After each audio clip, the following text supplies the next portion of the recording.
Seorang warga di Sragen, Jawa Tengah berinisial A, 42 tahun, mengadukan seorang kepala desa atau kades yang tak kunjung menikahinya. A menyerahkan surat pengaduan ke kantor Inspektorat Kabupaten Sragen sekira pukul 11:40 waktu Indonesia Barat. Surat aduan tersebut terkait masalah asmara keduanya. Diketahui A dan kades di Kecamatan Kedawung telah menjalin hubungan terlarang sejak 2018. Surat pengaduan diberikan A yang diterima langsung oleh Kasubag Administrasi Umum dan Keuangan Inspektorat Sragen Urip Sarwo Sambodo.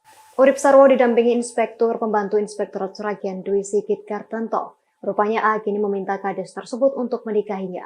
Lantaran menurut A, sang kades sudah berkomitmen untuk menikahi A di depan orang tuanya. Bahkan masalah keduanya sempat dimediasi oleh pihak kecamatan, namun tak ada titik temu. A tetap ngotot dinikahi oleh sang kades, meski keduanya telah memiliki pasangan masing-masing.